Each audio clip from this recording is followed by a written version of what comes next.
Hello, this is the 3rd of October 2024, and I've already done a few deliveries and some pickups. I'm meeting a lot of people with the flu. I've had my flu bout, Tant's had hers, it's going around, man. It's the first flu I've had in about 7 years. The last time I had the flu, it was because I went and got the flu shot to inoculate myself against the flu, but it ended up giving me the flu. And I thought, stuff this, I'm not getting the flu shot ever again. And I never did. For the last 7 years, I haven't had the flu. Until recently, a couple of weeks ago. So I don't believe in the flu shot. Let your body get the flu if it does. Your immunity to it will be a lot stronger. If your body fights an actual living flu. What the vaccine is, the flu vaccine, is the flu virus, right? But it's dead. But it's still inside your body, and your body creates antibodies to dissolve the flu virus, you know. But your immune system gets a lot stronger if it has to fight living flu virus. So don't get the flu virus. Don't get the flu shot. Just go through it, be out the other side, and you'll be a lot stronger. Your immune system will be a lot stronger because of it. And I think the same holds true for the COVID as well. When people got COVID without the jab, you know, COVID jab, their immunity was a lot stronger because of that. What is happening? Let's see, America, they just had that hurricane, got 100 people dead. They should make homes in Florida and all of those hurricane, typhoon prone areas. They shouldn't make houses that are square. They should have domed houses, you know, so the wind flows around the homes. It doesn't lift off any roofs, because on a square home, it fights the wind. You need a more aerodynamic house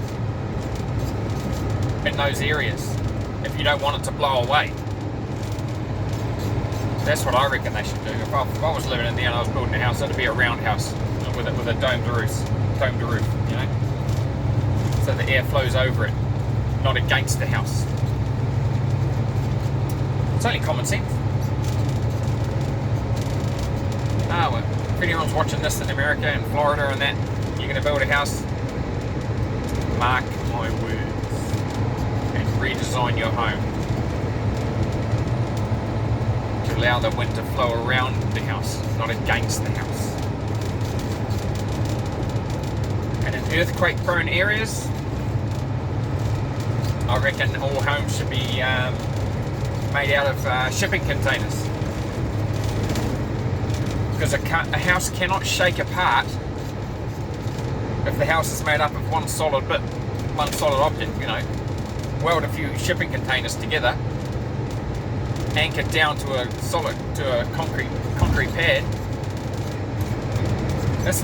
The house isn't going to shake apart. It's not going to come apart. The roof's not going to come down on you. Not in the shipping container house.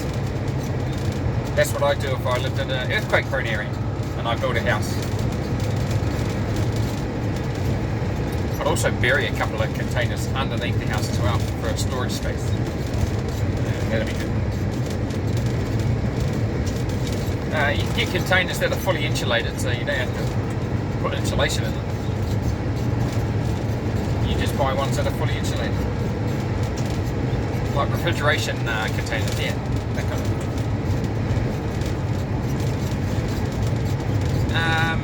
What else might I talk about? Kids are coming up next week. Looking forward to that. Got to talk to Sammy this afternoon about asking for a few days off. And whatever days he's not doing the Hamilton run in the truck. He drives to Hamilton and does a pickup there and brings it back. Man, that's a long drive. I wouldn't want to do that. It's too long a drive without a break. I'll fall asleep at the wheel. What else can I talk about? My sister's coming over from Australia. She's going to go to a wedding soon. She's going to come up and see Mum and all the rest of us. And yeah, it'll be good to see her again. Just got to get some time off work. But I don't want to use too many of my holidays because I'm saving those for next year for my trip with Tan to Thailand. Still saving $250 a week for that trip. Should have maybe around 10 grand spending money by the time we go, and that's good. That's a good holiday, and we'll be going everywhere.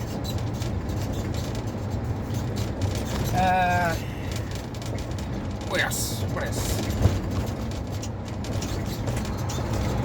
Well, the local artists in Kaikoui have been out and about. A lot of fences have got graffiti all over them. My neighbours, when I lived in Manurewa, they caught a young tagger. You know, he was tagging his monogram on the end of this feature wall at the end of the road, and we rang the cops, you know, and they didn't want to come and get him. You know, it's petty crime to them. So we're standing there with this young kid. I thought, what are we going to do? So we got every can out of his bag, every colour he was carrying, and we painted him from head to toe and emptied the paint cans all over him, and sent him home a rainbow. It was awesome. But I don't think he would tag again after that. It would have taken him weeks to get all that crap off. He would have had to have shaved all his hair off, because it was all in his hair. Ah, well, that's what you get. And same thing happened with petrol. This guy filled up with petrol and just drove off. And I said to the attendant behind the counter, oh, I'd just get his license plate and report him to the cops. And he told me, nah, the cops don't want to know. They consider it petty crime, and they just won't follow up. And I thought, what? Are you serious? And he went, yeah. I said, oh, okay, I'll see you next week. I'll fill up. And he laughed, I laughed. Yeah, that's incredible. Cops consider filling up your tank with petrol and driving off petty crime. And it's just not worth their time. Who knew? Well, I've just pulled into ITM Kaikoui. I'm going to offload what I've got for them. So I'm going to end it there. Just going to stop my truck, open it up. Catch you on the next. Later.